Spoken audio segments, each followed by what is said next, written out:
Wait,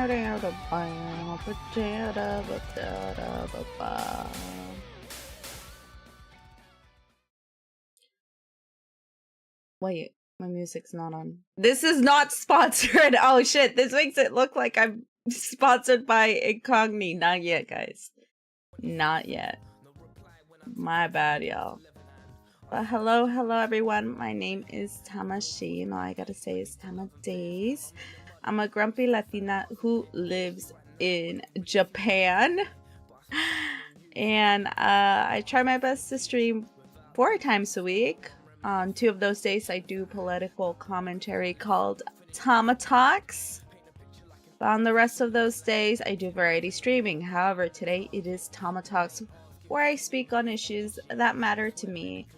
I was planning on speaking on the Flotilla activists and their experiences in the Israeli prison recently, because the things that they are sharing and disclosing are very horrific, and we need to talk about it. But I didn't have any time at work today or to prepare for stream. Usually I prepare for TamaTalks during work, like in between my breaks at work. Today was really rough, y'all. Today was so bad, honestly. I am so tired and exhausted, and I want to cry, but I won't. But shit, you know, I feel like especially with a heavy topic, like what I was planning on talking about, because there's a lot of terrible things that happen to them. I feel like I should be more prepared, respectfully, you know? But yeah, today instead, I realized that there's a new, thank you very much for the head pats. Hello.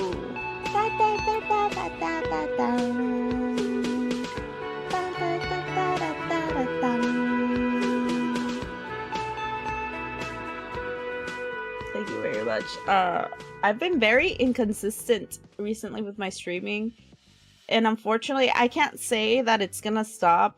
There's a lot of things going on right now in my life that might prevent me from streaming for a couple of weeks, maybe even months. I don't know when that will happen, but it will happen. So I'm kind of also depressed on that. Yeah.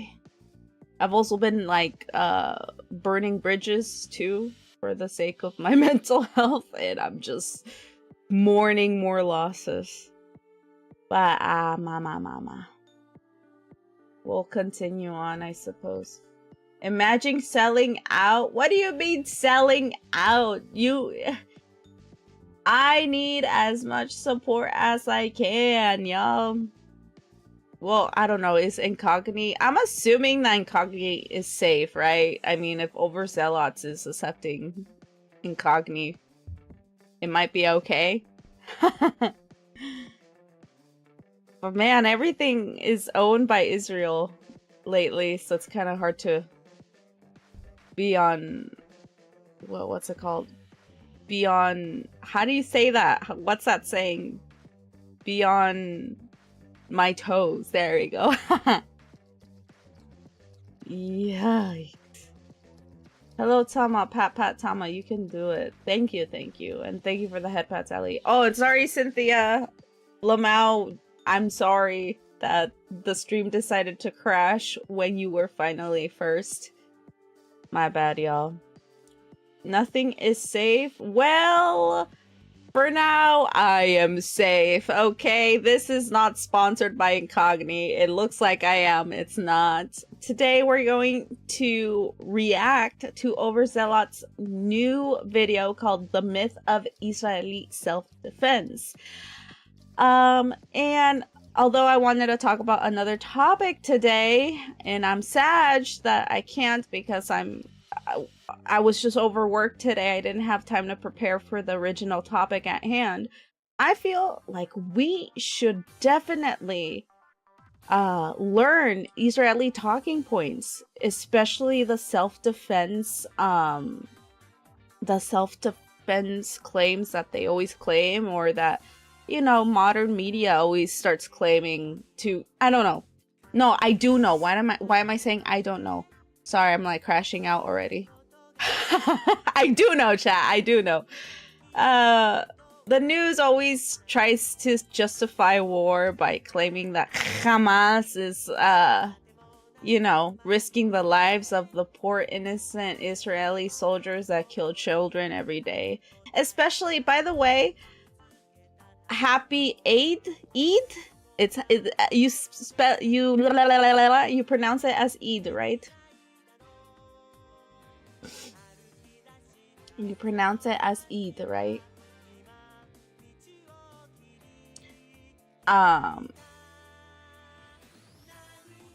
Happy Eid to everyone, but unfortunately it's not a happy Eid for Palestinians and other people who celebrate Eid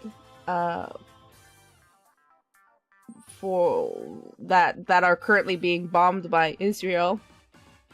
Israel has consistently done this, guys, for the past 3 to 4 years, on the ongoing genocide in Palestine. Israel has consistently done extensive damage to civilians on Eid, you know.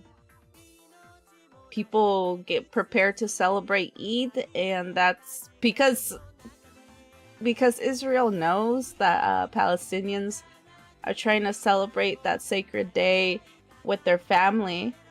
Israel purposely intensifies the strikes against civilians and causes major damage to innocent Palestinians. I mean, wasn't it just released that everyone who participated in October 7th from Hamas, I think officially they've all been killed? So literally they have no reason to be attacking anyone anymore. Going by that logic, right? The logic of, you know, self-defense right here. They've already killed everyone who participated in October 7th, specifically from Hamas, right? So what's the point of murdering? I literally, this morning, actually, I woke up to seeing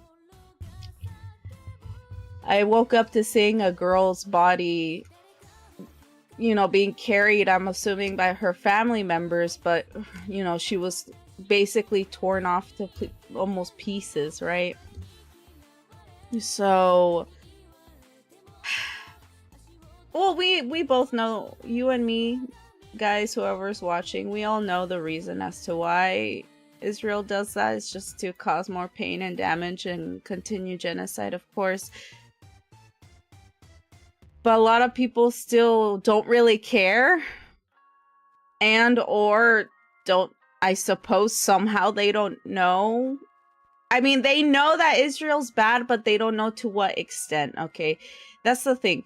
People aren't willing to fucking to actually research this or anything like that. And we gotta learn, man. We gotta learn the main talking points that Israel uses to justify whatever they do in Palestine, in Lebanon, in Iran, or anywhere else. That way we can wow. See, this is how you know I'm exhausted, chat. Jesus Christ. Wow. Like, I'm stuttering more than usual, and my voice is kind of leaving my body. But yeah, learning this stuff is for the sake of you not falling for typical propaganda, and also knowing how to defend Palestinians or anyone who is suffering from genocide. You will be able to successfully defend them by knowing these typical talking points, okay? So Overzealots does such good research, very good video essays on YouTube, and they recently wow, stop! I can't stop stuttering. Recently, shit, they recently posted a new video 4 days ago, refuting Zionism. Very good. And, well, actually, yeah, let's read the description here. A common myth in the West is that Israel only fights defensive wars because it is constantly attacked first and never acts as the aggressor.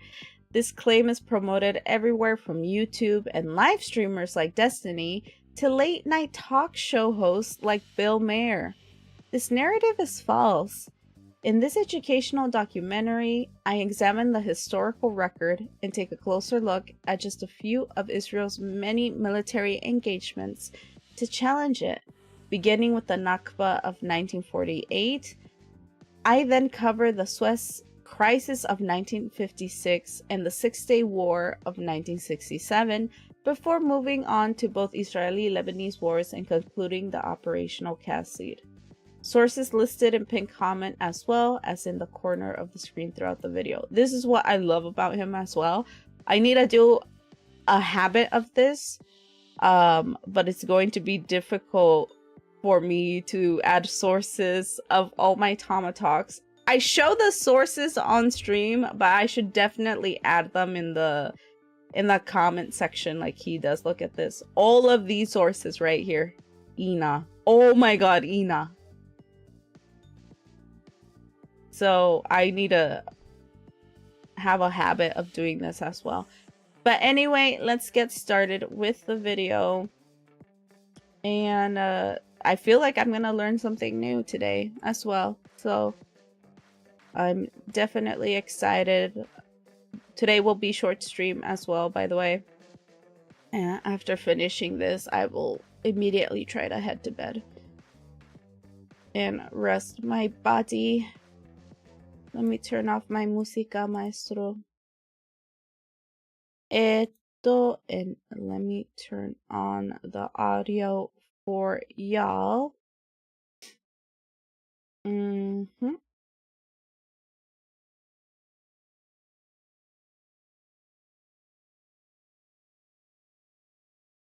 Okay, hopefully you guys can hear it. Let me know.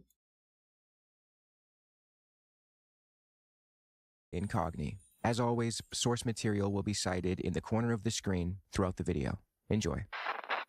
The State of Israel is the only beacon of democracy and enlightenment in the Middle East. Actually, scratch that. In the whole world. No country. Okay, before I continue this, I'm sorry, chat. I try to include the title here, but it's bothering me hella. It's bothering me that it's not like full. Stop. Boop. Boop. Something like this. Boop. Oh, but then you can't see the captions. There we go. Bottom.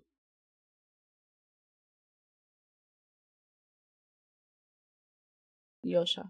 My bad, y'all. Oh, top two. Fuck. Yosha. Okay, let's go. I interrupted him. My bad, y'all. The video. Enjoy. The State of Israel is the only beacon of democracy and enlightenment in the Middle East. Actually, scratch that. In the whole world. No country is as altruistic or as fervent a supporter of human rights as the glorious State of Israel. Despite this, the evil countries that border it want nothing more than to destroy it, for no good reason other than their disdain for life and fetishization of death. As a consequence of this dynamic, every military engagement that involves the State of Israel is an instance of Israel acting defensively. It never starts fights. It never acts aggressively. Israel only ever defends itself. You've probably heard something along those lines at some point. It's a common Zionist tactic to blame everything on the Palestinians and the countries that neighbor Israel while framing Israelis as wholly innocent and only ever acting defensively. Kids, you don't know what's going on here. Every war Israel has fought is a war of defense. The history of the region is the Arabs constantly misstepping and then giving the Jews a really good reason to up. It's like over and over and over and over and over again. That's just what happens over and over again. Every war, they were attacked first. Well, I'm going to cut right to it and say that Israel actually never acts defensively. It's categorically incapable of doing so, and it assumes the position of the perpetual instigator among its neighbors due to its state ideology of Zionism. The thing is, whoever believes that Israel is defending themselves to this day is just literally, they are literally coping, or they literally know anything. They don't know anything. And the reason why I'm saying this is because literally Israel, each time there's ceasefire talks, Israel cannot help themselves. They have to continue attacking. What's the point of a ceasefire if you can't stop attacking? Okay. And I don't even know why anyone thinks that there's a ceasefire in Palestine. There isn't.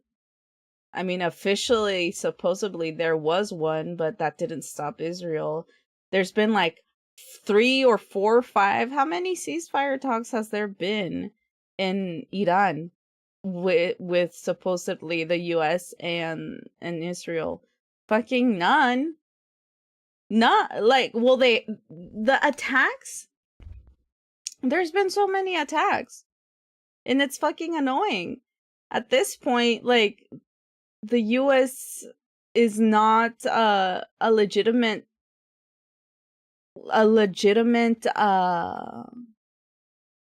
belief system anymore in terms of like announcing them stopping a war. At this point, I feel like they've lost all credibility because they can't control Israel. Israel keeps attacking Lebanon and Iran, and the US can't control that somehow. At this point, the US is Israel because they're working together, and they're not stopping shit. So there's literally no evidence, even right now, as of like a few months, as of a year, there's more evidence pointing to Israel starting wars rather than defending itself from one. Before we get into specific examples of Israel not only failing to act defensively but engaging in outright wars of colonial aggression and expansion, we need to lay some groundwork and explain why Israel, viewed holistically, is incapable of being anything other than the aggressor in the region. So let's roll back the clock real quick. The land of Palestine began seeing European Jewish arrivals in the late 1800s. This, in and of itself, isn't necessarily an issue. Immigration happens all the time, so what makes this any different? Well, these weren't immigrants. They were settlers. An immigrant comes to join an existing polity, while a settler colonialist comes to replace it. And we have evidence dating back to the early days of the Zionist project where its leading figures openly admitted that the latter was their intention. From Zeev Jabotinsky and Theodore Herzl openly acknowledging the colonial nature of their project, to David Ben-Gurion, Israel's first prime minister, lamenting how the Levantine character of Palestine was incompatible with his vision of Israel as a European project, and explicitly stating in a 1937 letter to his son that he was willing to expel the Arab population by force if necessary and take their place. As a result of these settler aspirations, Palestinians were subjugated from the outset. They were expelled from lands they had lived on for generations, their labor and goods were excluded from markets in favor of so-called Hebrew labor, and they were subjected to an openly aggressive ideology that sought to transform Palestine into a state with a permanent Jewish demographic majority, maintained through discriminatory immigration laws, apartheid, and colonial violence. Even Jewish journalist Ahad Ham has reported on and criticized the cruelty these Zionist settlers inflicted on the Arab population of Palestine all the way back in 1891. This shit has been going on for a while. I've covered the colonialism and racism of Zionism many times on this channel, so I won't repeat myself. Check those videos if you want a deeper dive. Yeah, okay. I'm only rehashing this to briefly explain why Israel's existence as a Jewish ethno-state formed by European Jews in a region where they are not indigenous is inherently aggressive. Its laws are explicitly designed to benefit one ethnic group over another. Hundreds of thousands of Palestinians were violently expelled so their homes could be handed to Jews from abroad who have never even stepped foot on the land. As Professor Sari Makdisi writes in A Racism Outside of Language, where he compares Israel's system to apartheid South Africa, in Israel, Jews who are not citizens actually have more rights than citizens who are not Jewish. In no other country on earth do racially privileged non-citizens enjoy greater rights than citizens and residents. And I never even thought of it too. They've always, I guess I also fell for the propaganda, because I keep thinking that the Jewish people that went to go live in Palestine were immigrants. But I never really thought of them as settlers. And if you think about it, they are, because if they were immigrants, they would have integrated themselves into Palestinian culture the moment they stepped foot there. But eventually, they ended up overtaking Palestine and forcing their own ideologies onto them. That's literally settlers. See, I told you we were gonna learn something today. I learned something today. That's actually insane. I have to put that in my head, because I never really thought of it that way. That's actually pretty fucking insane. Jesus Christ. Okay. With this context in mind, it's the Palestinians, Lebanese, and others indigenous to the region who are acting defensively. They didn't ask for a Jewish ethno-state in their neighborhood. They didn't go to Israel. Israel came to them. With that established, let's look at some of Israel's many military engagements to refute the claim that it only ever acts in self-defense, starting with what Israelis call their War of Independence and what Palestinians aptly refer to as the catastrophe. The War of 1948. But first, I want to thank today's sponsor, Incogni, for making this video possible. When you spend as much time He online is sponsored, doing deep dive not research me. as I do, you realize pretty quickly how massive your digital footprint gets. Every time you sign up for a site or access a database, data brokers are quietly Whoa, why are you sharing David Thompson's info, buddy? Look, David shared their social security number. Rip to David Thompson in Ohio. Your phone number and your email. They legally sell this information to the highest bidder, which is exactly how you end up targeted by scams and spam and identity theft. That's where Incogni comes in. They automatically track down the data brokers holding your personal information and demand its removal while citing all of the relevant laws. It's a fully automated process that runs continuously to keep you off those lists. And if you find your information exposed on a specific Ethical site, Reacts, you can that's use why the I'm custom removal watching feature. this, by the way. Just send them the link and a dedicated privacy expert handles the takedown for you. So take back your personal data with Incogni. Use code Overzealots at incogni.com/overzealots and get 60% off annual plans. Now let's get back to the video. The Nakba.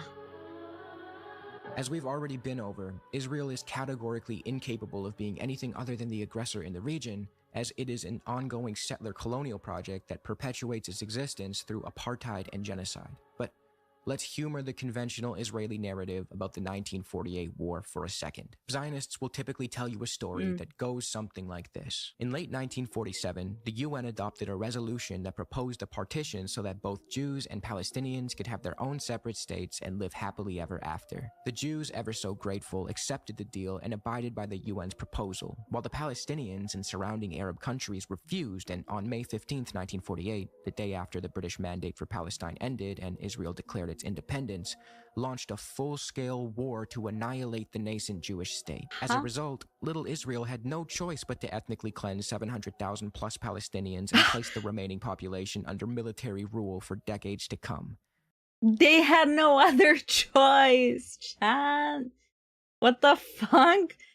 700,000, guys. Jesus Christ. They had no other choice, by the way. They tried to take someone's home and they said no, and they had no other choice but to ethnically cleanse them. Okay. It was just defending itself. That sounds fine and dandy until we actually examine the historical record more closely and ask some inconvenient questions.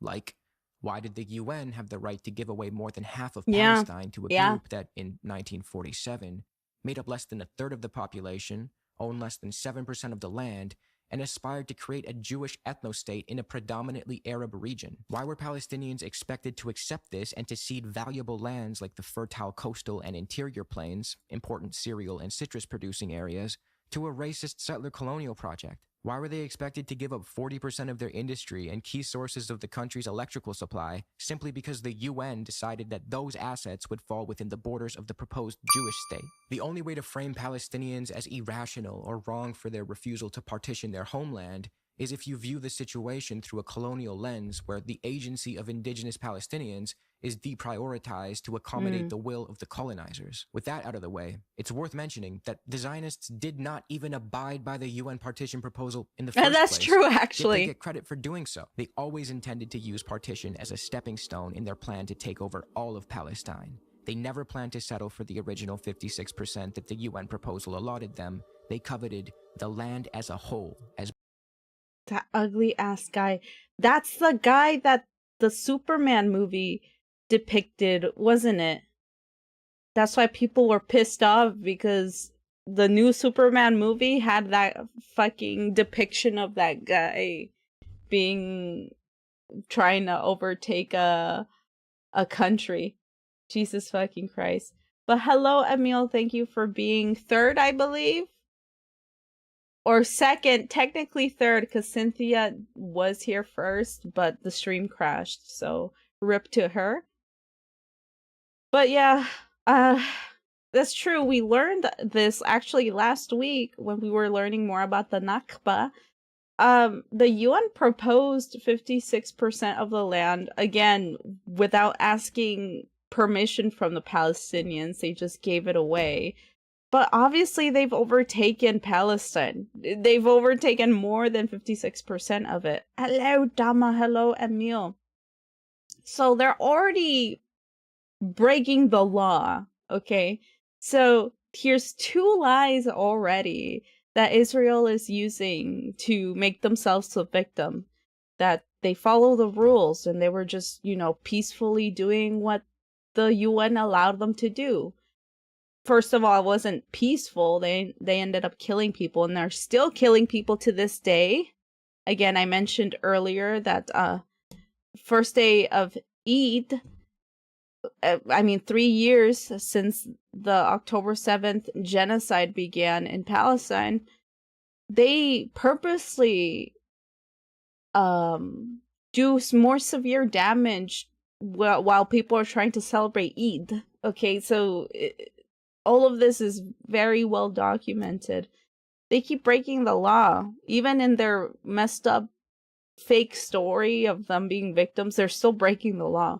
Ben-Gurion wrote. In the months after the UN partition resolution passed in November 1947, leading up to the May 1948 war, the Zionist leadership implemented Plan Dalet, a military blueprint that called for the conquest of Arab towns and villages and the expulsion of Palestinians in order to address what they referred to as the Arab question, meaning the perceived problem of too many Palestinians within a state envisioned for Jews. David Ben-Gurion is on record stating that Jews required not just a demographic majority, but one so decisive that Arabs could not even constitute a significant minority. There can be no stable and strong Jewish state so long as it has a Jewish majority of only 60%, he said while addressing the Central Committee of the... Wait, of only 60%?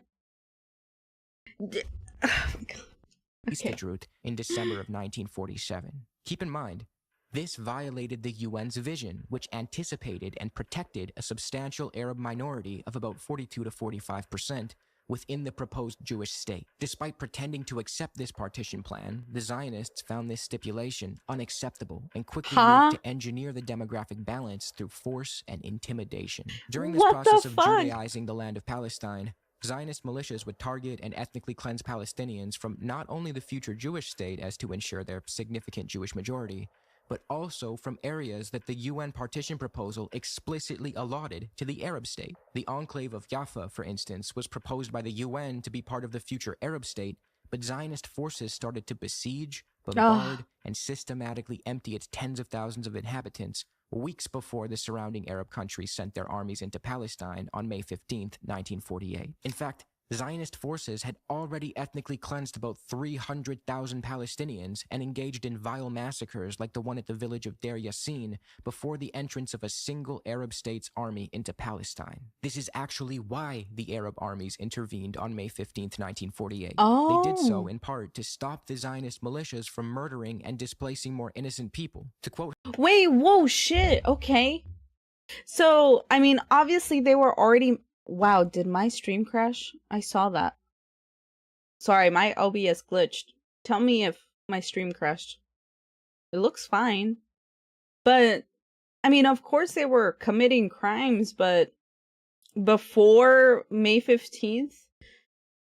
And I guess we gotta clarify that. Guys, May 15th was the Nakba, the catastrophe where Israel was born, and the biggest massacre, well, during that time happened in Palestine.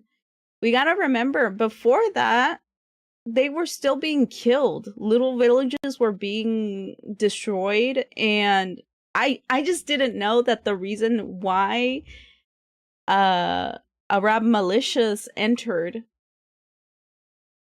Palestine was precisely because Israel just kept killing people, and they wanted to defend them.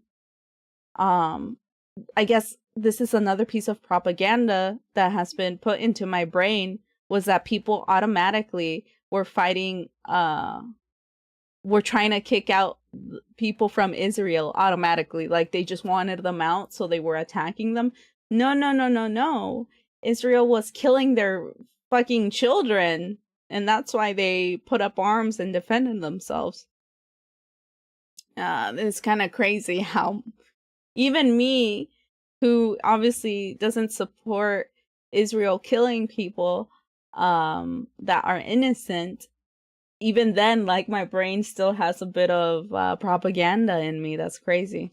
Historian Rashid Khalidi's 100 Years' War on Palestine, in belatedly deciding to intervene militarily, the Arab governments were acting under intense pressure from the Arab public, which was deeply distressed by the fall of Palestine's cities and villages one after another, and the arrival of waves of destitute refugees in neighboring capitals. Viewed from this holistic perspective, the Israeli myth of invading Arab hordes on the day after Israel innocently announced its independence is misleading. In reality, Zionist terrorist militias had already begun ethnically cleansing Palestinians across historical Palestine as soon as the UN Partition Resolution was adopted in late 1947 in order to engineer the demographic reality on the ground for when it came time to declare Israel's independence.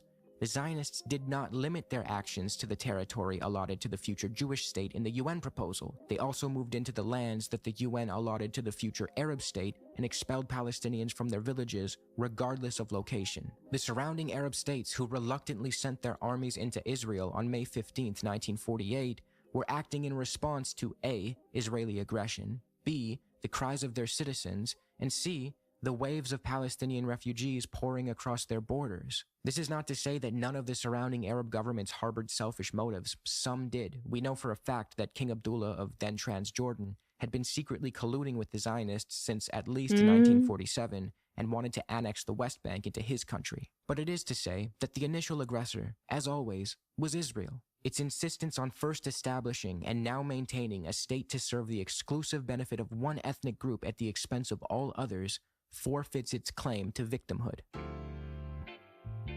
Now this one, 1956, the Suez Crisis. I don't think I'm familiar with this one, so let's see what this is about. In July of 1956, the anti-colonial figure and Egyptian president Gamal Abdel Nasser nationalized the Suez Canal Company in a move to uphold his country's sovereignty and secure funding for other Egyptian infrastructure projects. The Suez Canal Company was a joint enterprise of the French and the British, who were livid at Nasser's nationalization and viewed his behavior as a threat to their imperial ambitions. Wait, are you kidding me? Okay. Chat. Have we?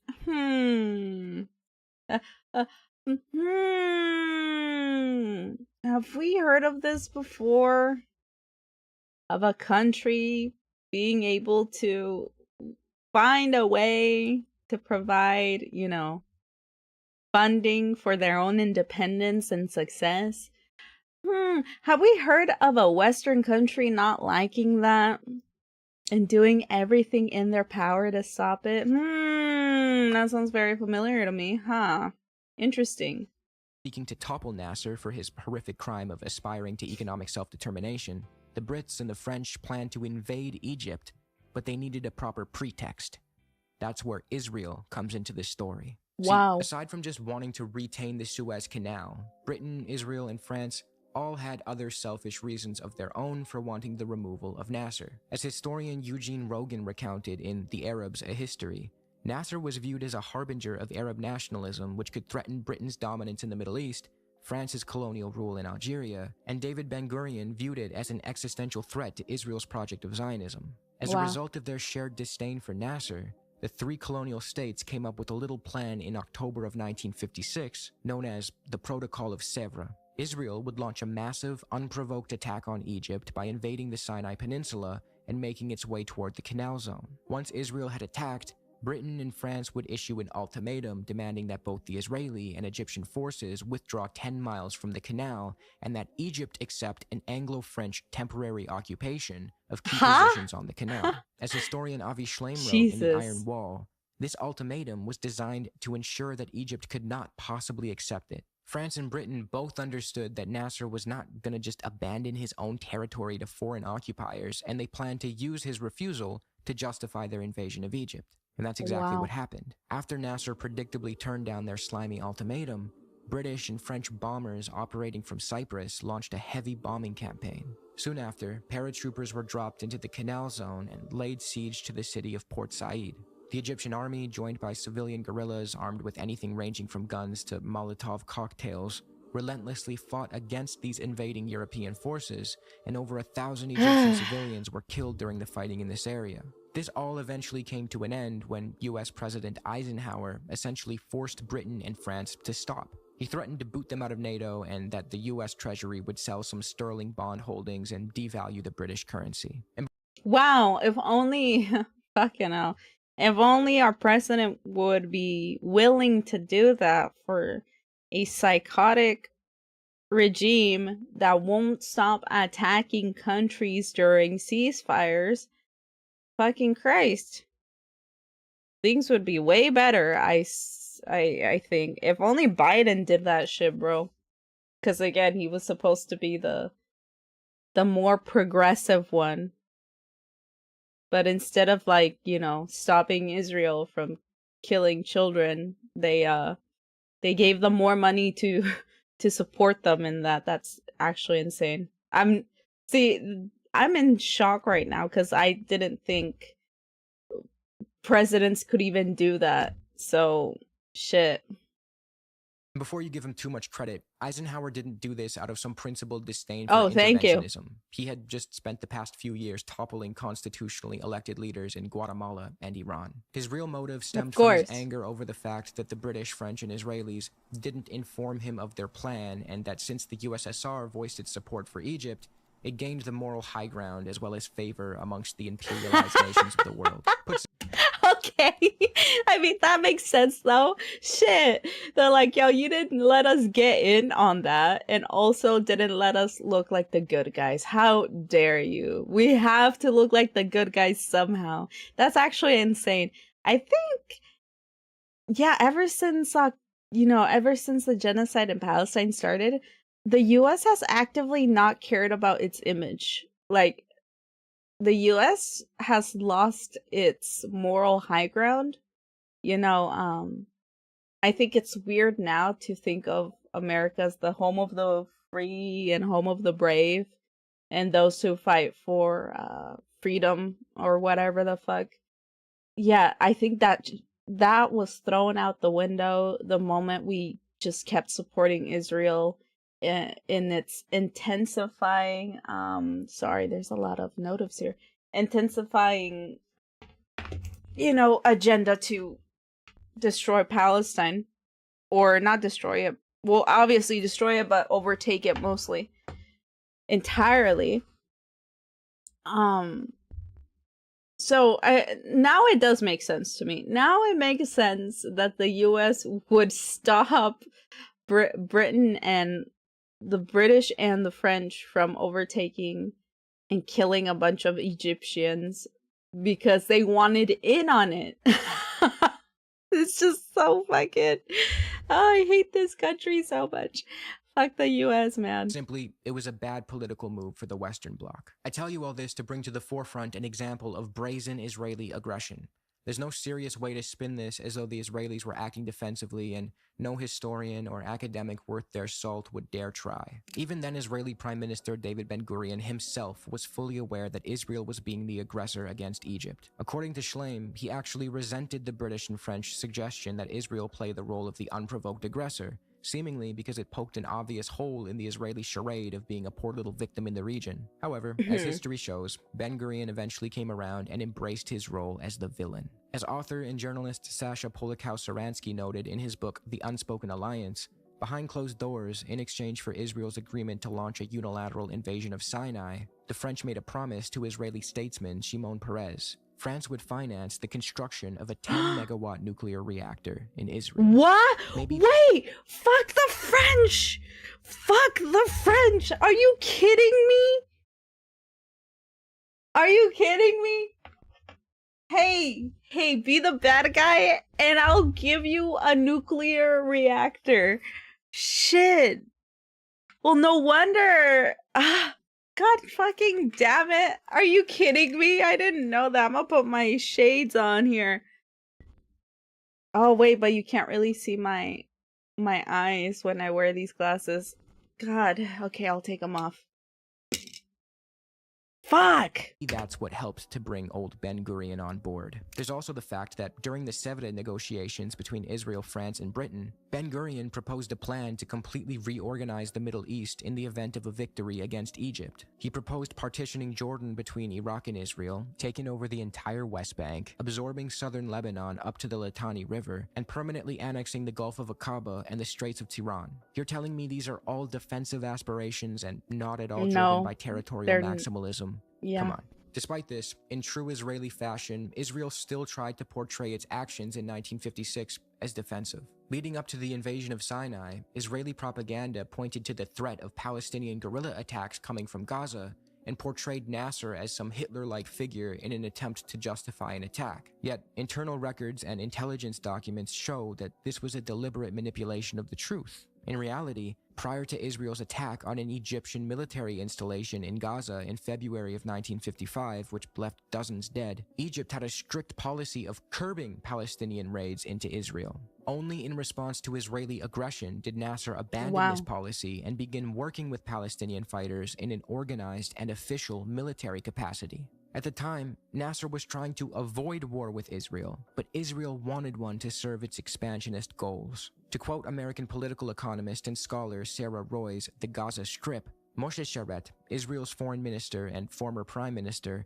makes it clear that the Israeli attack on an Egyptian military installation in Gaza occurred at a time of relative tranquility after Egypt had enforced harsh security measures on Gaza. He also makes it clear that President Nasser sought a peaceful resolution to the conflict, but that Ben-Gurion and IDF Chief of Staff Moshe Dayan sought precisely the opposite in order to facilitate the expansion of Israel's borders and ensure popular commitment to that expansion. Roy then shares some of Moshe Sharet's writings on the matter, where he relays the worldview of his fellow Israeli statesmen who believe that Israel needs to invent dangers, adopt the method of provocation and revenge, and hope for a new war with the Arab countries so that Israel may finally get rid of its troubles and acquire its space.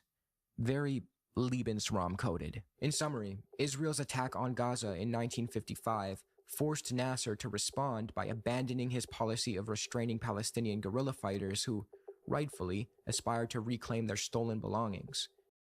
It sucks. It's even, I guess you can find this information, well, not easily, but in old records. They're literally admitting to faking their victimhood in order to justify and, I guess, successfully steal land from Palestine. That's actually insane. Israel then pointed to the prevalence of those same fighters as if they were not the result of its own actions to justify invading Egypt. A year later, in an act of brazen aggression, Israel invaded Egypt alongside Britain And France. Egypt? There is not really any way to spin this into a defensive action by Israel. The 6-Day War. Okay. The common Zionist narrative regarding the 1967 Six-Day War goes like this. In June 1967, tiny little Israel was facing unprovoked aggression from its surrounding Arab neighbors who were definitely preparing an imminent attack to destroy the Jewish state. Egyptian President Nasser had concentrated troops in the Sinai, and they were on the verge of marching into Israel at any moment. Here, Israel had its David versus Goliath moment, reluctantly launching a preemptive strike against Egypt and Syria and... A preemptive strike! That doesn't exist. I hate it when they say that. I hate it. A preempt. How are you gonna prevent something by shooting a missile at it? Are you kidding me? How does that make sense? How is that even a thing? My phone's ringing. I'll play this though. I'll go turn it off. Against all odds, winning a war it had no choice but to fight. Now, unfortunately for the Zionists, reality tells a different story. See, the lead up to the 1967 Six-Day War was colored by border skirmishes, disagreements, and water disputes between Israel and its neighbors. In 1953, Israel attempted to divert the Jordan River's water so it could irrigate the arid Negev desert, leading to a dispute with the surrounding Arab states, who also relied on the water. It didn't help that Israel enacted this plan by abruptly digging up a canal in the demilitarized zone with Syria, a move that Moshe Dayan knew was illegal, but carried out anyway as to create facts on the ground before the international community could make him stop. The US and the UN soon got involved here and forced Israel to abandon the illegal plan. This brazen act of Israeli arrogance served as an accelerant for tensions pertaining to water for years to come. I chose the word accelerant as opposed to origin very deliberately here, because the truth is, Arab-Israeli disputes over water were nothing new. Yeah, Contentions that's over right, Lake actually. Tiberias in specific actually date back to the founding of Israel, when, in 1949, Syria had explicitly attempted to formally share the lake with the invasive Zionist entity, offering, among other things, to resettle 300,000 Palestinian refugees in an attempt to form a diplomatic agreement. But David Ben-Gurion, determined to own all of Lake Tiberias, refused to even meet with Husni Zaim, the Syrian leader, rejected this overture out of hand, and set the course for hostilities over this body of water. In later negotiations about the lake, the Israelis have even gone so far as to base their claim to it off a 1923 colonial border, where some French and British douchebags with no ties to the land decided to draw a line and give Palestine, subsequently Israel, the entirety of this lake, despite the fact that the surrounding Arab communities perceived themselves to have a historical right to the water, and even Israeli officials do not dispute that before the outbreak of the 1967 war, the Syrians inhabited and controlled the northeastern beaches of the lake. How come they literally they can't help themselves? That's insane. So the Syrians were willing to share their water, and Israel just can't have that. They cannot. They have to overtake the whole fucking lake. It's me. I have to have it all. Jesus Christ. Over water? That's insane. As Clayton E. Swisher noted in The Truth About Camp David, I say all of this to say, if Israel genuinely was interested in peaceful coexistence over territorial maximalism, its prime minister would have come to the table when opportunities like the generous Syrian offer arose. It wouldn't try to appropriate resources in a way that has catastrophic effects on its neighbors, and it wouldn't stake an exclusive, proprietary claim to water based on colonial maps while simultaneously rejecting the claim that Zionism is a colonial project. Peace could have been explored at some point here, but instead, Israel went on to meddle with the Jordan River and deliberately piss off its neighbors.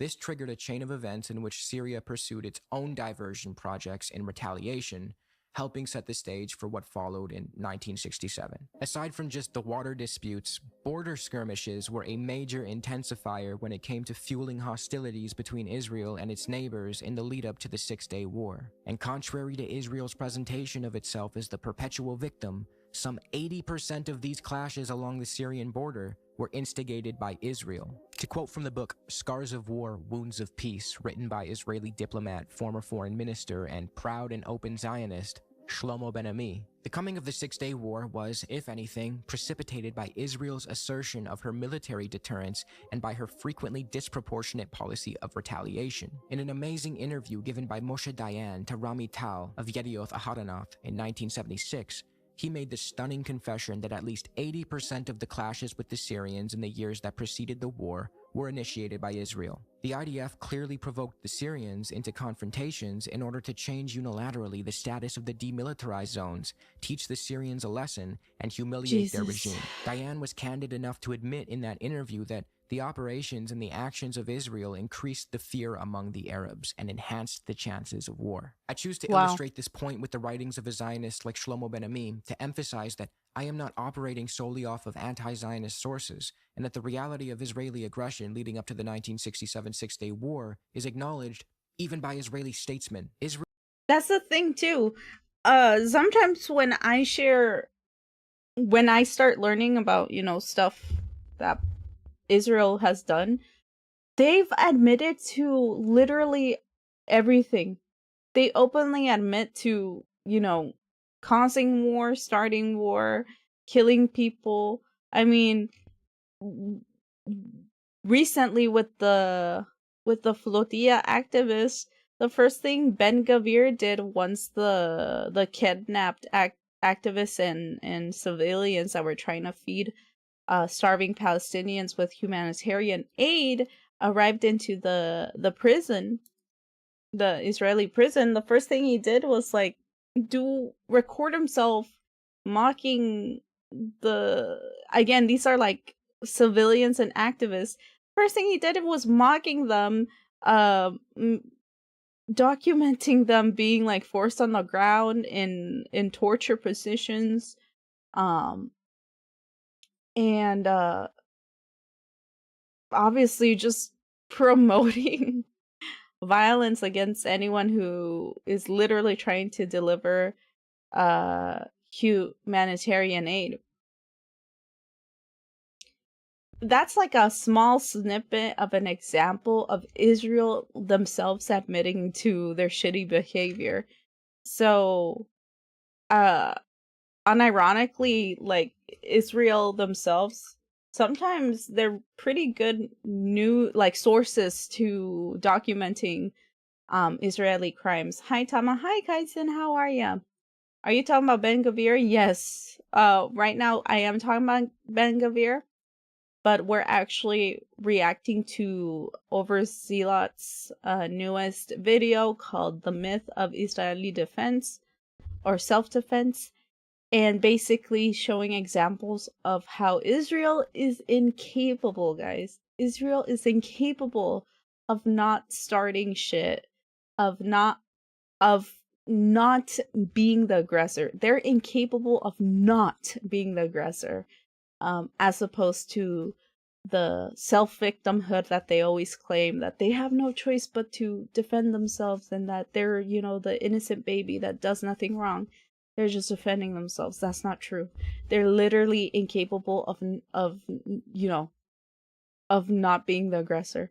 Right now we're learning about a 6-day war that he gave as an example of Israel just escalating things. Let me continue that. Let me unpause it. Israel would repeatedly start shit. It would plow contested land in the demilitarized zone with Syria and poke its neighbors in the hope that they would respond to the aggression, with that response then used as a pretext for a disproportionate Israeli assault. As the infamous Israeli commander and former defense minister Moshe Dayan openly admitted in that aforementioned 1976 interview, we would send a tractor to plow someplace where it wasn't possible to do anything in the demilitarized area, and knew in advance that the Syrians would start to shoot.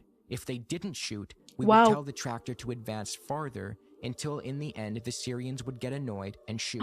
And then we would use artillery and later the Air Force also. And that's how it was. I did that, Laskov and Chara did that, and Yitzhak did that. As the late political analyst Tanya Reinhardt recounts, According to Diane, what led Israel to provoke Syria this way was the greediness for the land, the idea that it was possible to grab a piece of land and keep it until the enemy gets tired and gives it to us. The Syrian land Wow. was, as he says, particularly tempting since, unlike Gaza and the West Bank, it was not heavily populated. Diane insisted that the decision to attack Syria in 1967 was not motivated by security reasons. The Syrians, Jesus on the fourth day of the Christ. war, were not threatening us. Now let's head over to Israel's southwestern border and examine the situation with Egypt leading up to the Six-Day War. In May 1967, Gamal Abdel Nasser moved his troops into the Sinai Peninsula and closed the Straits of Tiran to Israeli shipping in a move known as brinksmanship. This was more of a political strategy than a military one, and Nasser did this in part because he was operating off faulty Soviet intelligence warning of an imminent Israeli attack on Syria at a time when Egypt and Syria had signed a mutual defense pact. Though, given what we just went over regarding I don't know. I Diane's feel like they admission would his do that. forces were responsible for 80% of the clashes with Syria, it wasn't out of the realm of possibility to believe that the Israelis would continue similar actions. Another reason for this move by Nasser, and historians argue that this was actually his main motive, was an attempt to assert dominance and uphold his credibility as the leader of Arab nationalism at a time when he was being taunted by conservative monarchies in the region for supposedly being weak toward Israel and hiding behind UN forces. Avi Shlaim even states that Nasser didn't even believe the Soviet intelligence report and that he was primarily trying to save face in the region and uphold his credibility at a time when it was being challenged. He wanted to preserve his credibility without actually going to war with Israel because he knew he would lose. As Avi Shlaim put it, there is general agreement among commentators that Nasser neither wanted nor planned to go to war with Israel. He had a third of his troops bogged down in Yemen, and Egypt was just in no position to fight a war. The Israelis knew this, and they capitalized on it. They launched a surprise attack on Egypt and Syria, which destroyed their air forces on the tarmac and precluded the Arab states from having any air superiority, hence the quick Israeli victory. But the issue is, this was clearly not defensive, and yes. Actually, yes. Again, not defensive. They're the aggressor here. They're the aggressor. They can't help themselves. They have to just attack countries that don't even want to fight a war precisely because they know that the countries don't want to fight a war. And that's precisely why, by the way, Egypt has done absolutely nothing to help Palestinians that are wanting to escape through Rafah. At the beginning of October 7th, the borders were not as restrictive as they are now. Eventually, Israel forced Egypt. I don't even want to say forced. Egypt accepted Israel's demand to close the Rafah border and to capitalize on it, basically. And I think the capitalizing thing, honestly, I don't know where that money goes to. I'm assuming it goes to Egypt, honestly. But the fact that, like, one person, it costs, like, up to, what, $10K? $5,000 to $10K for one person to cross the Rafah border and escape genocide in Palestine, that's very psychotic to me. For me, that is evil. But, Egypt just doesn't want to, like, during this time, they don't want to start a war with Israel. I think there's an extent to this, though. I just don't understand why right now a bunch of countries in the Middle East aren't uniting against Israel. Iran has proven already how weak Israel is. Literally, recently, didn't they destroy like 2 American fighter jets? Destroying like $2 million worth of American tax dollars by destroying 2 American fighter jets. And I think that was this week. Obviously, the ultimate defense dome in Israel isn't ultimate, right? They can literally be infiltrated. Are they that afraid of the US? I don't know. I feel like right now Iran is proving a lot. The US is shitting themselves. They don't know what to do because of the war that they themselves started alongside Israel. They have no control of Israel. Israel is just like destroying relationships with all countries, especially with the US that, the US is allied with. But still, I don't know. I still think that Egypt is pretty shitty for closing the Rafah border, whether Israel was threatening them or not, for charging people up to $10,000 to escape the border. Even more, I'm going to safely assume. And still not allowing, they're still picky, by the way. They only pick and choose who can leave. You still have to apply to leave.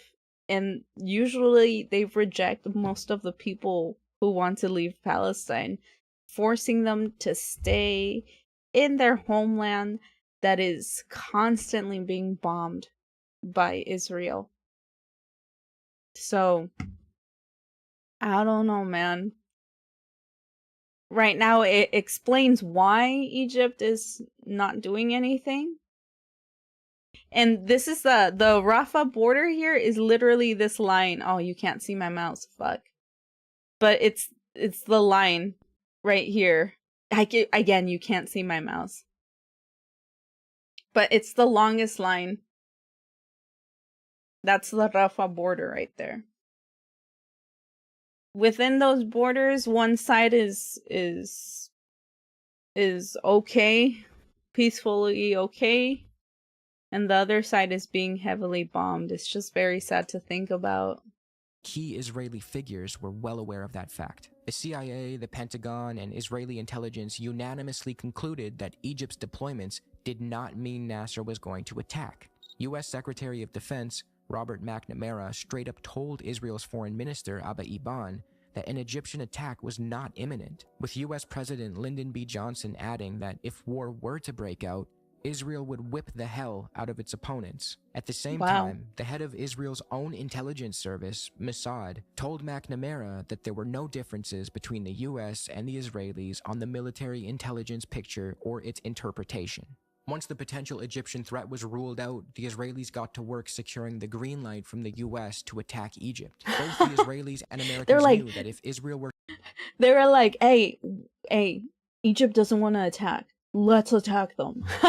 And that's so fucked up. I hate them. Oh my god. To strike, they would win a war against all the Arab states combined. So McNamara gave Mir Amit, the Mossad chief, the green light. As you can see, it wasn't about self-defense. It was about striking the Arab states when they were unprepared so Israel could engage in its favorite pastimes of war and territorial expansionism. And this isn't just my opinion. It's the opinion of prominent Israeli figures who have admitted as much. Yitzhak Rabin, then a general, acknowledged that the Israeli leadership at the time of the war didn't view Nasser's troop concentrations as a threat and that he believed Nasser didn't want war. Ezer Weizman, the former commander of the Air Force, said that there was no threat of destruction coming from Egypt, and he cited two other generals who corroborated his claim. Israeli Prime Minister Menachem Begin, who was in the 67 cabinet, reflected on the Six-Day War years later and openly admitted, in June 1967, we again had a choice. The Egyptian army concentrations in the Sinai approaches do not prove that Nasser was really about to attack us. We must be honest with ourselves. We decided to attack him. Even Levi Eshkol, the sitting prime minister of Israel during the 1967 Six-Day War, didn't seem to believe Israel was in any real danger, and he was being pressured by his generals to launch a war against the Arab states. Eshkol openly said on May 27, 1967, while addressing the army's general staff, I do not accept that the mere fact that the Egyptian army is deployed in Sinai makes war inevitable. We are not alone in the world. Are we to live all our lives by the sword? Once the Israeli cabinet Apparently, voted in favor yes. of launching an Jesus. aggressive attack on its neighbors, and it became clear that the coming strike would be far from defensive, Levi Eshkol switched up and he took part in a plan to frame Israel as the victim so the international community wouldn't turn against it. He helped Wow. fabricate a cover story to make it seem as though Egypt had struck first. Now, if Israel truly were defending itself and he was confident in that fact, why would there be any need to invent a dishonest narrative? And why would Yep. Moshe Dayan order military censorship over the Israeli first strike and talk about crafting a story where the Israelis have to be the victims for the first 24 hours? That's actually what happened recently. There's still, and it wasn't even Israel this time.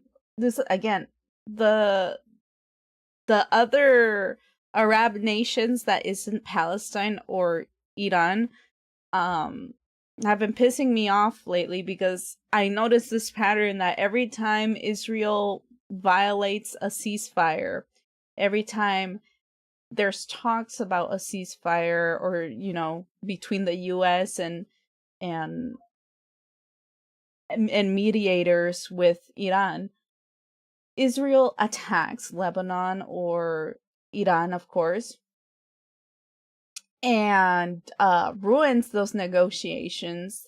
Then days later, there's a random attack, okay, in a random base in a Middle Eastern country that isn't Palestine, Iran, or Lebanon. And all of a sudden, all of the Arab leaders go, "We condemn Iran for attacking this place." And I'm like, okay, bitch, listen. Y'all have been doing shit and also joining in with Israel. If you're joining in with Israel and the US, you are the same, okay? You are trying to colonize a country without, obviously, their consent, and they have the right to defend themselves. They still use this tactic in other countries with the same colonial the colonial need to participate with the US and Israel, and in overtaking a country that they want to steal resources from. They keep using this fucking thing where they pretend, they lie, and claim that whoever they're trying to colonize was the one that attacked first. I recently saw this, I think like today, they were condemning a strike supposedly by Iran. And I mean, Iran has been pretty consistent. If they get attacked, they retaliate, they defend themselves. But they're not the ones causing shit. So this isn't only used by Israel. This is used by anyone who supports Israel, basically. It's because the Israelis knew that their war was not only unnecessary, but illegal. Under Article 51 of the United Nations Charter, you can't just start a war unless you're defending from an actual armed attack.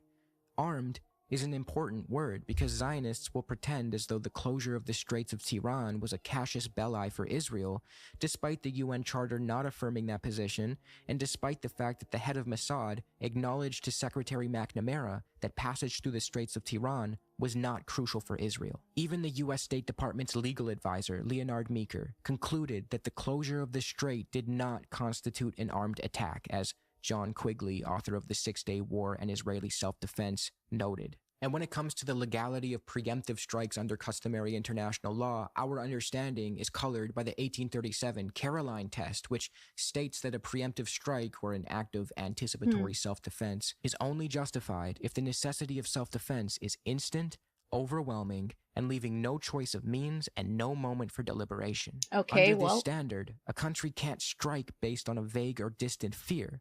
The threat must be a palpable, imminent attack that can't be deterred by any means other than war. Obviously, when discussing Israel's attack in 1967, this wasn't the case. Not even the Israelis could stick to the script. Many of their prominent officials admitted that they were in no danger, admitted that they knew Nasser didn't want war, and they even felt the need to make up a fake story about Egypt striking first, only giving up on that lie once they achieved their military aims.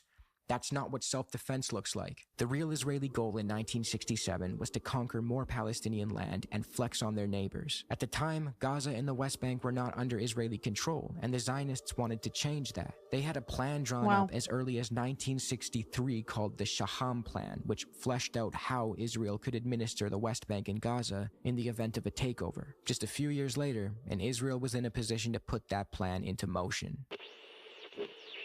1982, On June 3rd, Lebanon. 1982, the Israeli ambassador to the UK, Shlomo Argov, was shot in the head in central London. Argov was fortunate enough to not die from this attack, though he was critically injured and required emergency brain surgery. The would-be assassins who shot him were acting on behalf of the Abu Nidal organization, a renegade group that violently opposed Yasser Arafat's Palestine Liberation Organization, the PLO. The Abu Nidal organization was not only at war with the PLO, but it was also responsible for the assassinations of multiple PLO figures. These groups were bitter enemies. At the time of this assassination attempt on Shlomo Argov, the PLO was stationed in Lebanon and, crucially, had been strictly adhering to the US-brokered ceasefire it had in place with Israel. Actually, I should write that down. I've been wanting to talk about the PLO, but I keep forgetting to have that as a topic. Very prominent figures from the PLO were obviously killed, and I really enjoy watching one of their leaders talk about Israel's hypocrisy, right? I forgot that man's name, but unfortunately he was killed, and I feel like we should remember him and learn more about the PLO in Lebanon. For the past year. This adherence by the PLO was actually a veritable catastrophe for Israel, as Israeli academic Yehoshua Parath noted. The reason being that by pursuing diplomacy and observing the ceasefire, the PLO had been gaining international credibility, and Israel's entire strategy has always been to evade a peaceful settlement with the Palestinians. If the PLO was proving to the world that it wanted to negotiate in peace, it would become clear that it was Israel all along that was the intransigent party. Israeli strategic analyst Avner Yaniv literally confirmed that Israel's goal here was to fend off what he called the PLO's peace offensive. The way Israel decided to go about this was to blame the Argov assassination attempt, the one the Abu Nidal organization was responsible for, on the PLO, and use it as a pretext to invade Lebanon and wage a war against the Palestine Liberation Organization. The Israeli government was fully aware that the PLO was not responsible for the attack on Argov and that the true culprits were actually enemies with the PLO, yet they still lied and went through with their invasion of Lebanon. When informed... So, obviously I have to do more research on this. I wonder if this was the start of the invasion in Lebanon. Because that's pretty fucking insane. That the Abu Nidal organization, not the PLO, was the group responsible for the assassination attempt, Israeli Prime Minister Menachem Begin dismissed the distinction and responded, "They are all PLO." His chief of staff of the IDF, Raphael Eitan, responded similarly hello, by saying, NHK, thank you for checking in. Ushmidal, we have to strike at the PLO. And in case this isn't enough for my Zionist detractors to prove that Begin and his crew knew they weren't acting defensively, in August 1982, Begin gave a speech at the Israeli National Defense College where he explicitly stated that his invasion of Lebanon was not What happened to defensive, the and captions? he argued there is no divine mandate to go to war only if there is no alternative, completely shattering Israel's carefully crafted national myth of In Briera, no alternative. Israel's invasion of Lebanon quickly turned into a brutal and bloody war marked by horrific massacres like Sabra and Shatila, understood by the UN as an act of genocide, by the way, and was followed by an 18-year Israeli occupation that helped lead to the rise of Hezbollah. In Israel, oh my god, chat, it is! That's actually insane. I didn't even know. I didn't know that the PLO in Lebanon was the reason. Well, it wasn't the reason, but it was Israel's excuse to try to overtake Lebanon. And that's why till this day, they're still fucking bombing Lebanon. Of course, if you're killing all of Lebanon's citizens, there's going to be a resistant fighter group that will emerge, which is Hezbollah.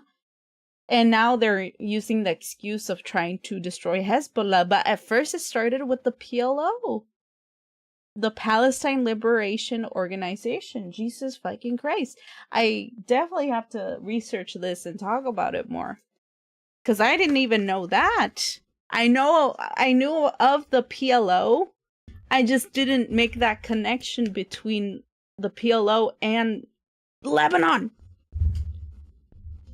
God. Shit. Sorry. It just makes me angry, chat. It makes me angry. You're reacting to me learning something new, making the connections, and then getting mad.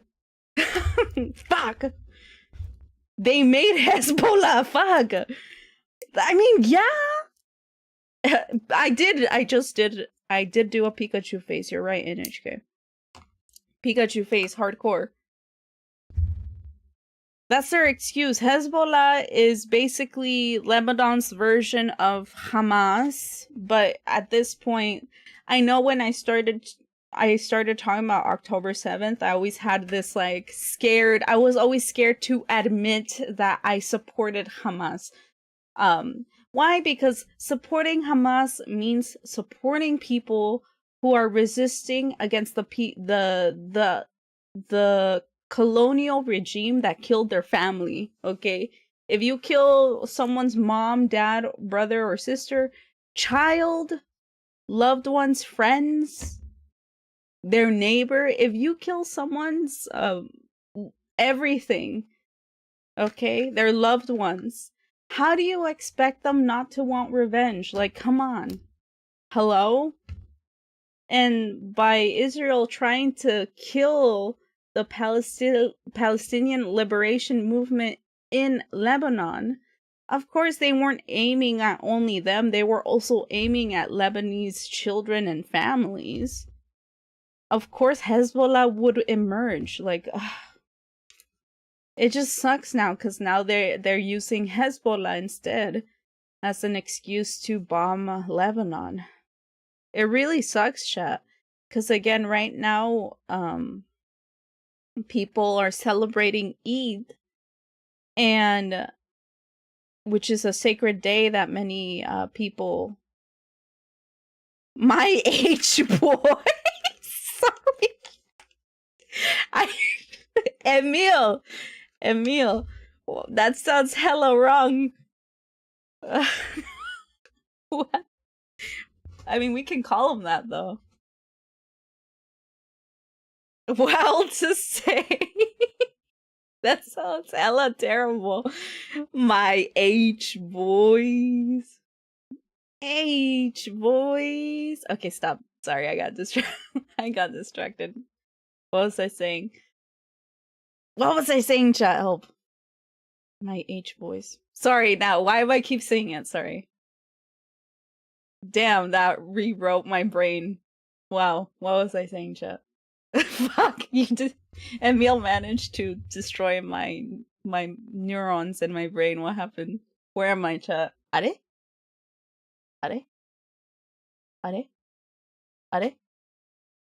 Oh yeah, people are celebrating Eid right now, a sacred holiday, celebrated by Muslims and Arabs, and it sucks because Israel's using that sacred holiday for these people to intensify attacks, and it's terrible. It really is, because literally this morning I saw like a child's leg just dangling from her body. I don't even think she survived that, man. But she was wearing her Eid clothes to celebrate a sacred holiday. And I bet you that Israel's gonna be like, oh, well, she was Hamas. How the fuck can a 10-year-old be Hamas, chat? Jesus fucking Christ. So fucking stupid, bro. Israel, the myth, chat, the myth of Israeli self-defense. That's what it is, man. That's what it is. This war came to be dubbed Our Little Vietnam due to the unforeseen cost of the occupation. And the fact that What? Our little Vietnam? That's what they called it? Oh my god, I fucking... Wait, our little Vietnam. They were flexing? They called it that? What the fuck? Shit, I meant I pressed a button and I couldn't... sorry, chat. I cannot believe they call... It gets worse. Every time I press play, it gets worse. It gets fucking worse, chat. I'm here... I'm talking about how they kill children. I unpaused the... I did it again. I unpaused the video. And then they go... And they called it their little Vietnam, guys. Lamau. How fucked up. That's so fucked up, chat. God. Man, that's insane. Because, again, Vietnam was the victim, right? They were the victim. They didn't do anything wrong. But who tried to invade? The US. And they're flexing that. That's insane to me. That's insane. Okay, I hope he doesn't say anything more crazier than that. Israel's invasion of Lebanon quickly turned into a brutal and bloody war marked by horrific massacres like Sabra and Shatila, understood by the UN as an act of genocide, by the way, and was followed by an 18-year Israeli occupation that helped lead to the rise of Hezbollah. In Israel, this war came to be dubbed Our Little Vietnam due to the unforeseen costs of the occupation and the fact that Hezbollah proved to be a formidable opponent, ultimately... Okay, that makes it better. They called it Our Little Vietnam because they did not expect Lebanon to successfully defend themselves. Hell fucking yeah. Claps in the chat for Vietnam and Lebanon and Hamas. Like claps in the chat, because that's respect. I'm telling you. Even Iran, I told you guys earlier, Iran just fucking blew up 2 advanced American fighter jets. Y'all can't do shit to these people, man. You can kill them, but they will fight back and beat your ass, man. That's why you do the bullies, bruh. Shit. That's why they called it their little Vietnam, because they were fucking losers, bro. They lost to a little country that was defending themselves. A little organization that was defending themselves. That's insane. That makes sense since their Vietnam was done under the reason to stop communism, but like literally no other reason was given. The Vietnam War. True. Beat my ass. Flips them off. Hell yeah. Thank God. Respect to Vietnam and Lebanon. Bars? That's what I'm telling you guys. These motherfuckers can't take shit. They're so used to being number one, and number one for no reason, by the way. Everything's handed to them.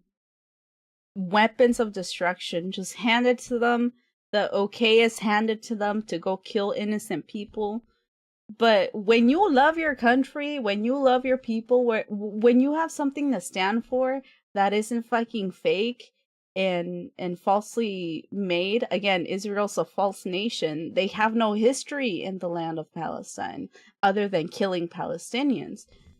But every other country, they do have that history, that respect, that culture. Of course, they're gonna have more willpower and fight against a colonial regime. Jesus fucking Christ.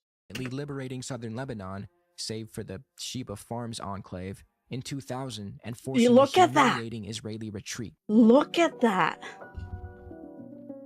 Nice.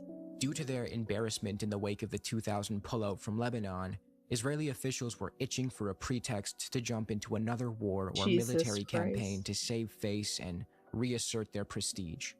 That pretext came in 2006. Remember how I mentioned that Israel pulled out of almost all of southern Lebanon in 2000 while remaining in an enclave known as the Sheba Farms?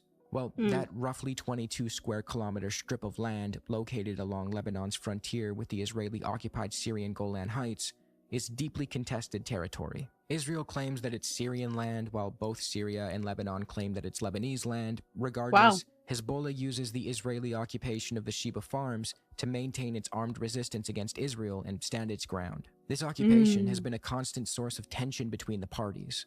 Another source of tension in the years after Israel's withdrawal in 2000 was the fact that Israel was holding on to Lebanese prisoners and Hezbollah wanted them back. In July 2006, Hezbollah fighters conducted a cross-border raid, killing several Israeli soldiers and capturing 2 others in an attempt to negotiate a prisoner exchange and retrieve the Lebanese prisoners held by the Zionists. Oh wait, we learned about this last week, didn't we?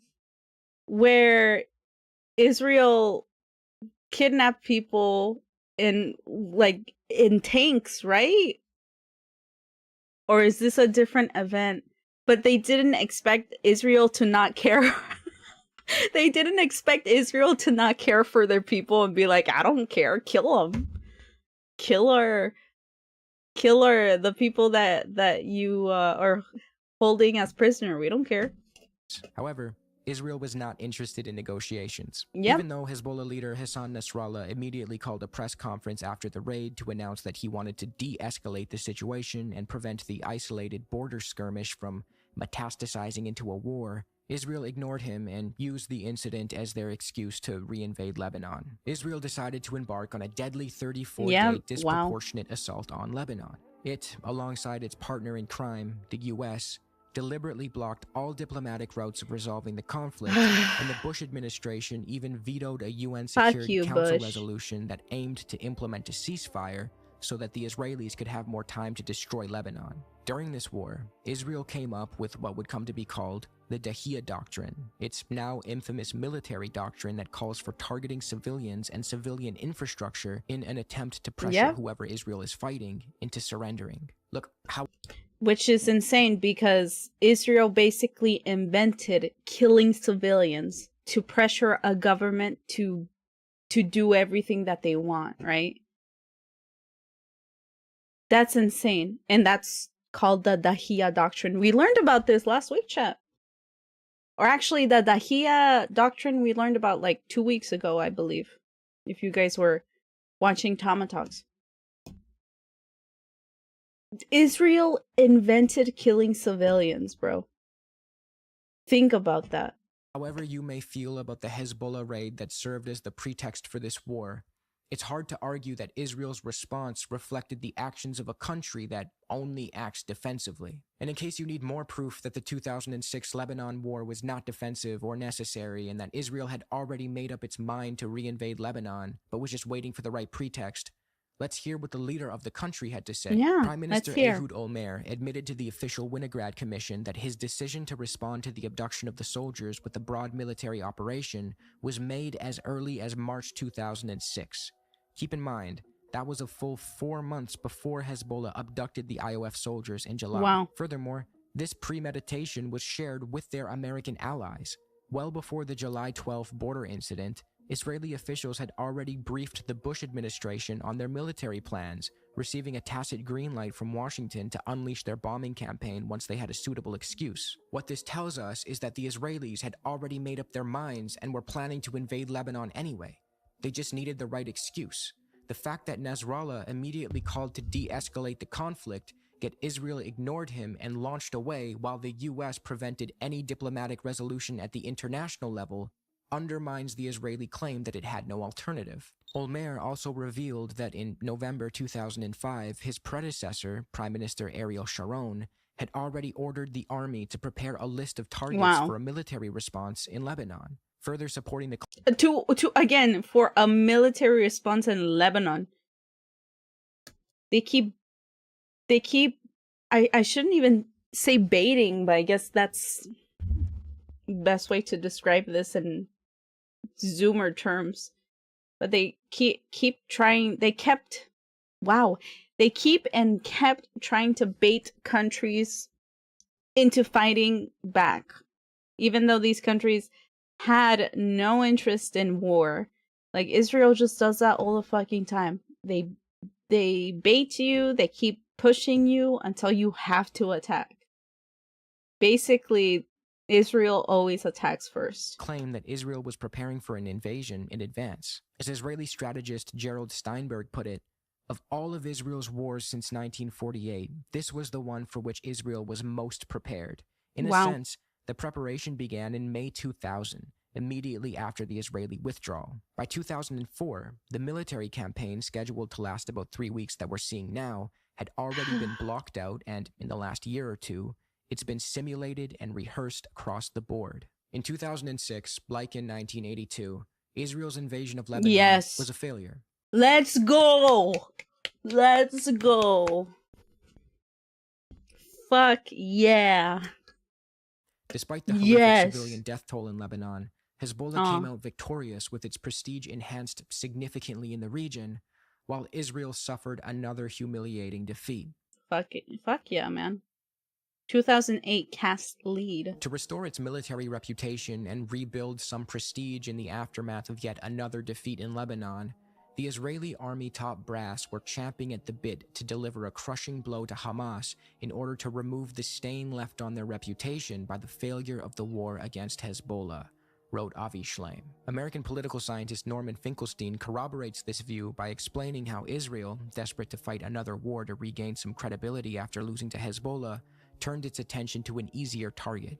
As he puts it, tiny Gaza, poorly defended but proudly defiant, fitted the bill. But first, a little context. In June 2008, Egypt brokered a ceasefire deal between Hamas and Israel, which Hamas strictly adhered to and enforced among other Palestinian factions. Even the head of Israel's Shin Bet domestic intelligence agency admitted that Hamas took this seriously. Yeah. In return for Hamas's cooperation, Israel was supposed to lift the crippling economic blockade on Gaza, but it reneged, and it only allowed a fraction of the promised supplies into the Strip. Even then, Hamas were not the ones to breach the ceasefire, despite the economic suffocation inflicted on Gaza. Israel, on November 4th, 2008, attacked first, seemingly taking advantage of the fact that the world's media was distracted by the US presidential election taking place that same day. Israeli troops launched a lethal cross-border raid into Gaza and killed 6 Hamas members under the flimsy excuse that they were digging a tunnel. Is digging a tunnel a fucking crime, guys? Like, even if they were digging a tunnel, is it a crime? Let them dig tunnels, bro. Like, what? Especially if you're bombing them. If you're bombing them, I think they should definitely be digging fucking tunnels. Jesus Christ. It sucks because how did they even know? That's the thing. How would they know that they're digging tunnels? That's true. Unless they were in the tunnels themselves. I don't know, man. They always use excuses. Like, for example, the tunnel excuse it has. Oh, that's pretty cringe, bro. It is cringe. The fucking tunnels. I mean, to fucking justify bombing all the hospitals in Palestine, they use the tunnel excuse. Why did you bomb that fucking hospital filled with civilians and doctors and nurses? Well, there was a tunnel underneath it. So? That's why you bombed a hospital? Are you fucking insane? Also, it also shows a track record on Hamas also trying to negotiate things. We saw this in the prisoner exchange last year, I believe, or earlier this year. No, yeah, it was last year. There was a prisoner exchange when supposedly the ceasefire, the most recent ceasefire in Palestine, was made.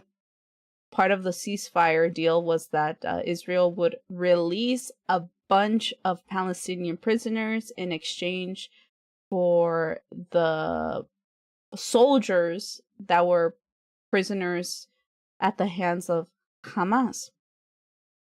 Well, obviously Israel didn't really fully keep their end of the deal. There's still a shit ton of prisoners in Palestine. Not in Palestine, in Israel, I mean. And also, they're still bombing Palestine indiscriminately. They're just bombing everyone still to this day. And also, they also added in Iran and Lebanon. So they're bombing like three three countries simultaneously. There's no ceasefire. But you're going to hear them saying these tunnel excuses and then bomb another hospital somewhere in these three countries. They're going to use the tunnel excuse and the Hamas excuse. It's just pretty shitty excuses. They're not really justifiable at all. As Zvi Barel, Israeli analyst and Haaretz contributor, noted, the tunnel posed no clear and present danger. Its existence... So then it was just a tunnel. Jesus Christ. It was literally just a hole? Is that what you're telling me, chat? It's a hole. That it was just a hole. If it didn't, if it was not a clear and present danger, it was just a hole. Then okay, it was always cool. known, and its use could have been prevented on the Israeli side. Israel just needed a spurious pretext, as Finkelstein put it, to violate the ceasefire because they were already looking for war.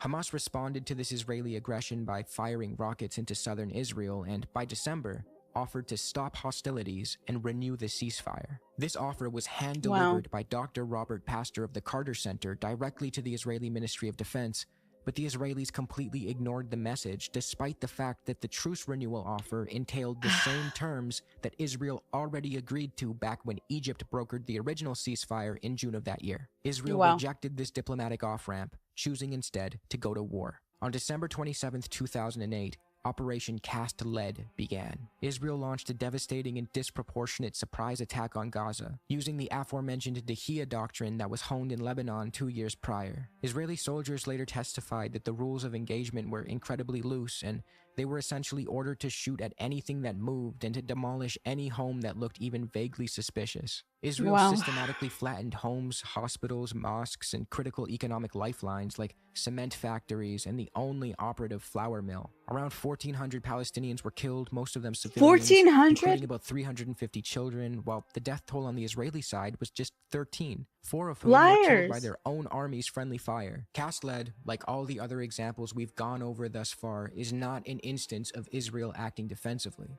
It's yet another flash of unnecessary, unbelievable violence carried out by the Zionists. In 2008, they attacked Gaza to salvage their image and reputation following their defeat in Lebanon 2 years earlier. As former Israeli defense and security officials put it, Israel decided to play the role of a mad dog for the sake of future deterrence, trying to warn Hamas, Iran, and the entire region that it was a force to be feared. Another reason for this attack on Gaza was that Hamas was demonstrating to the world that it could abide by the ceasefire and be a potential partner for negotiations.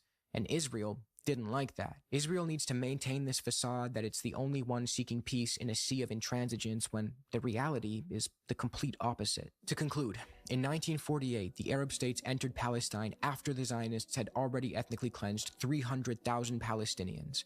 In 1956, Israel, France, and Britain plotted to depose Nasser in a colonial war. In 1967, Israeli and American intelligence officials knew that Israel was in no danger of being attacked by Nasser and instead started the war with a surprise attack to ensure Israel had the upper hand and would come out of that expansionist war victorious. In 1982, Israel invaded Lebanon on false pretenses knowingly. 2006 saw Israel use another pretext to carry out a long-planned war despite the emergence of calls to de-escalate. And in 2008, Israel took out its frustrations on Gaza, broke the ceasefire it had with Hamas, ignored Hamas's call to renew the ceasefire and explore diplomacy, and launched a brutal, punitive onslaught to secure its regional image as the mad dog. Seemingly little has changed in recent years, with Israel carrying out strikes on Iran in 2025 and later waging war against it alongside the US in 2026. But even if everything I said throughout this video were untrue, and all of the skirmishes and tensions in the region were due to Palestinians and surrounding Arab states trying to retrieve stolen property and land and bring about an end to Israeli apartheid, that still would not constitute unprovoked aggression from the Arab side. That would be a rational response in the face of Zionism, a racist, exclusionary colonial doctrine that has expelled, killed, and prevented the rightful return of Palestinians to their homes. The presence of such a movement in not only West Asia, but anywhere on Earth, is offensive. If you like this video, be sure to check out my many other ones on the topic, as well as my weekly podcast where we talk about current events, history, and bring on some cool guests from time to time. Special thanks to my patrons on Patreon, with a written thank you to my top tier supporters. Thanks again to Incogni for sponsoring this video. Be sure to click Ethical below and try reacts. them out. Well, that's fucking insane that they started attacking Israel just cause not Israel. I'm sorry. That was a fuck up from my part. My brain's not working. They started attacking Palestine after they lost for the second time against Lebanon. That makes me really sad. They had already negotiated peace, a ceasefire with Hamas before that was actually possible, and then they just changed your whole stance for a second. All of a sudden, literally after this, I literally became a Zionist all of a sudden. My bad, y'all. I didn't mean it. Yeah, my brain's not working. I've been losing my voice lately too from exhaustion. But yeah, I mean, why is The Office in the middle between two like political videos? That's actually very interesting. You can see how my brain works with these 3 suggestions. But yeah, I mean, as we saw, Israel is incapable of being peaceful. They are incapable of not starting wars, of not starting fights.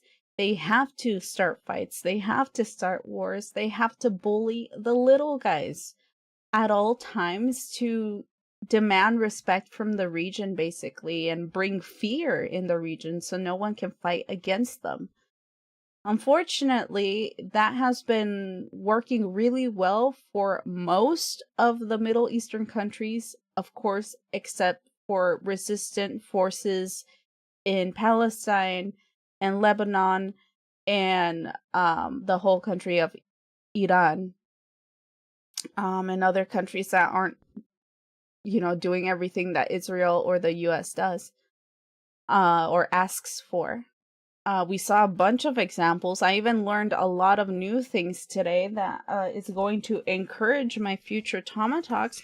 I want to really talk more about the PLO, the Palestinian resistance organization that was in Lebanon. Trying to encourage people to acknowledge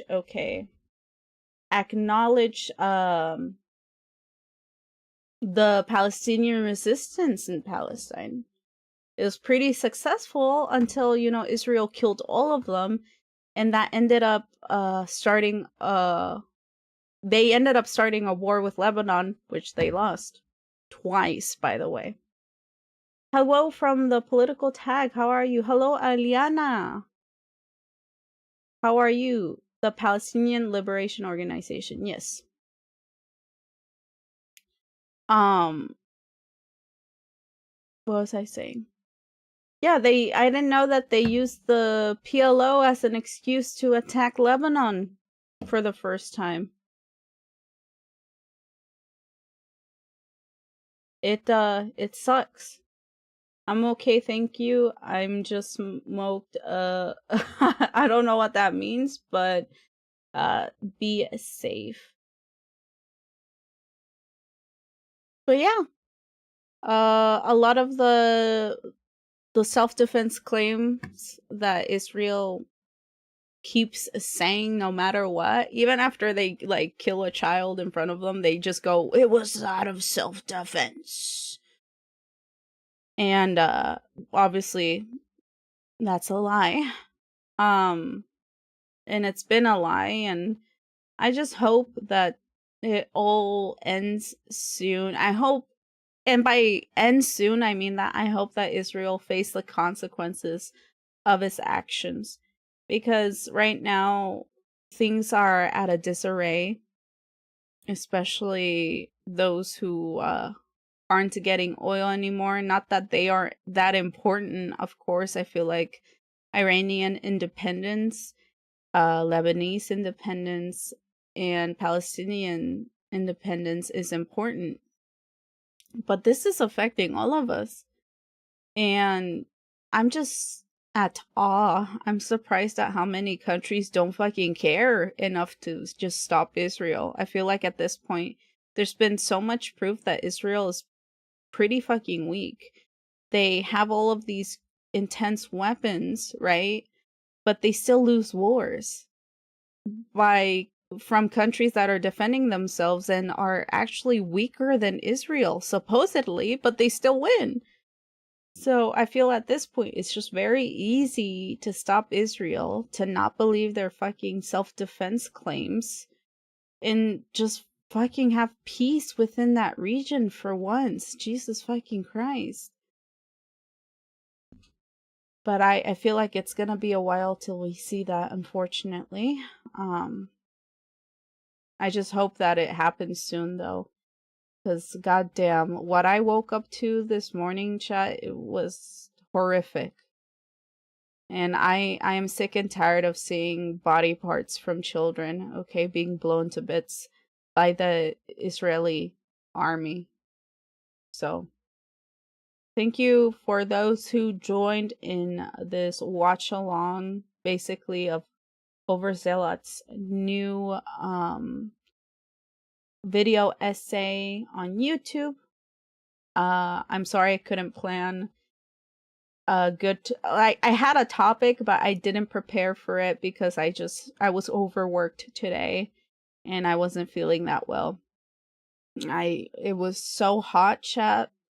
My schools refused to use AC and the children were just so respectfully, they were very hard to deal with today. So I'm just very, very exhausted. But I still ended up doing 2 hours anyway. That's insane. This wasn't a short stream. My bad. I don't think peace is a realistic option on this planet. I think it is a realistic option. I don't think it's a realistic option for colonial countries, because the ones causing issues is only the US, and it's only Israel, and it's only the countries that support those two countries. So it is an option, it's just these countries refuse to choose that option. But by peace, I just want them to stop killing children. If countries can't stop killing children, that's the fault of the country, you know, not the planet. That's the fault of the US and the fault of Israel and anyone who supports them. And if we as people keep ignoring that or pretending like it's not real, then we're also part of the problem, you know?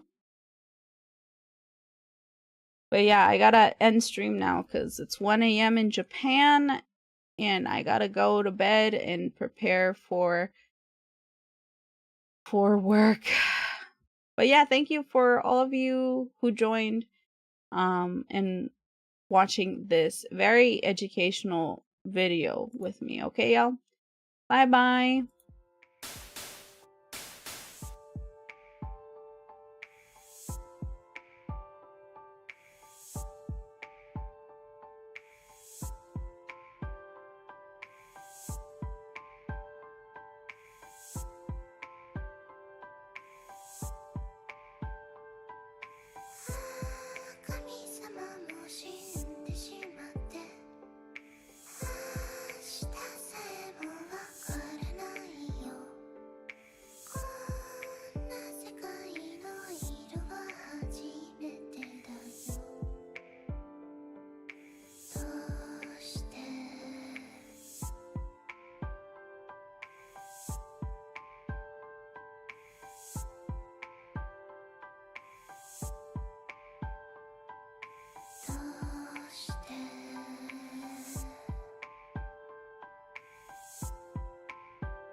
りかな欲張りかな欲張りかな君の最後の言葉愛してるから今は会えないよ愛してるから今は会えないよ愛してるから愛してるから愛してるから愛してるからきっとまた手をつなげるようにずっと二人未来歩けるように今だけだから今だけだから今だけだから愛してるから愛してるから今は会えないよ